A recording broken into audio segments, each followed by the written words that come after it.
اس نے مجھے آنکھ دی ہے، یہ آنکھ ایسی چیز ہے کہ مفت مل گئی ہے ہمیں، نہ ہمیں اس کے لیے کوئی پیسے خرچ کرنے پڑے، نہ ہمیں کوئی محنت کرنی پڑی، اللہ تعالیٰ نے عطا فرما دی، اور اس کے نتیجے میں ہم ساری دنیا کے لوگوں کو دیکھتے ہیں، اچھے مناظر دیکھتے ہیں، ایسے مناظر دیکھتے ہیں جو دل کو خوش کرنے والے ہیں۔ قدر ساری زندگی اس واسطے کہ مفت ملی۔ اگر خدا نہ خواستہ کسی آدمی کی بصارت دیکھنے کی طاقت زائل ہونے لگے تو آپ سوچو کہ وہ اس کا کیا حال ہوگا۔ وہ اگر یہ چاہے گا کہ میں اپنی ساری دولت لٹا دوں لیکن کسی طرح میری بینائی واپس آ جائے، اتنی بڑی نعمت۔ اور جو لوگ جانتے ہیں علم الابدان، وہ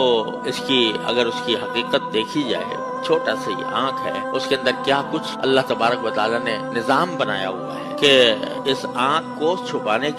کو ضرب اگر اس پر لگے تو انسان کی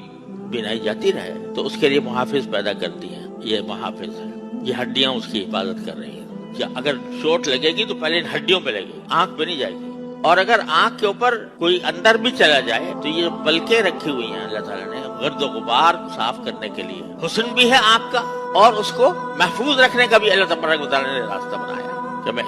چنانچہ جب اگر فرض کرو یہ پلکیں ختم ہو جائیں تو بینائی میں بھی نقص آ جاتا ہے، اور وہ روک بھی نہیں کر سکتی کسی ذرات کے اندر جانے سے۔ ایسی جگہ اس کو بنا، اور پھر اس کے اندر یہ نظام رکھا کہ خود کار نظام ہے، آٹومیٹک، کہ جب آدمی اگر فرض کرو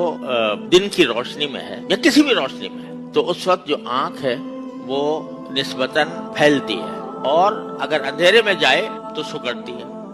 سکڑنے کا نتیجہ یہ ہے کہ اندھیرے میں تھوڑی دیر تک کچھ نظر نہیں آ رہا ہوتا، تھوڑی دیر کے بعد پھر کچھ نہ کچھ نظر آنے لگتا ہے، وہ اس عمل کا نتیجہ۔ تو مجھے ایک ڈاکٹر نے بتایا تھا، جو آنکھ کے ڈاکٹر ہیں، کہ آنکھ کی امراض کے بھی 11 قسمیں ہیں اسپیشلسٹوں کی۔ کوئی کرنیا کا اسپیشلسٹ ہے، کوئی اس کا پردے کا اسپیشلسٹ ہے، کوئی کسی چیز۔ 11 قسمیں ہیں جس کے اوپر اسپیشلائز کیا لوگوں نے۔ اور یہ جو میں بتا رہا ہوں کہ آنکھ کے سکڑنے اور پھیلنے، پتلی کے پھیلنے اور سکڑنے کا جو عمل ہے، اس کے اندر جو اللہ نے رگیں رکھے ہیں چھوٹی چھوٹی، وہ اس عرصے میں پھیلنے اور سکڑنے میں 7 میل کا فاصلہ طے کرتی ہیں، 7 میل کا فاصلہ طے کرتی ہیں۔ تو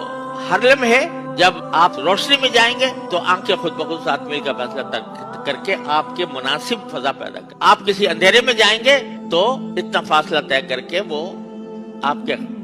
دیکھنے کے مناسب ماحول پیدا کر۔ ایک آنکھ کی نعمت اللہ تبارک کس لیے دی ہے؟ اس لیے دی ہے کہ تم اللہ تبارک و تعالیٰ نے اس کائنات کے اندر جو بہترین مناظر رکھے ہیں ان کو دیکھو اور اس کے خلاقی پر غور کرو، میرے مالک کی خلاقی کے پر غور کرو کہ کس طرح اس نے یہ سارے نظام پیدا کیا ہے، کتنی خوبصورت چیزیں پیدا کی ہیں، اور اس سے اللہ تبارک و تعالیٰ کی وحدانیت پر،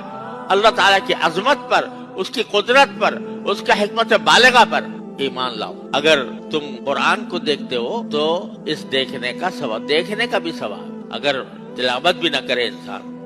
صرف کھول کے بیٹھ جائے اور دیکھتا رہے قرآن، تو اس دیکھنے کا بھی ثواب۔ مسجد حرام میں جا کے بیٹھ جائے، نہ طواف کرے نہ کچھ کرے لیکن بیت اللہ کو دیکھتا رہے، ثواب ہے۔ اپنے والدین کو محبت کی نگاہ سے دیکھنا، یہ ایک حدیث کے ایک روایت کے مطابق ایک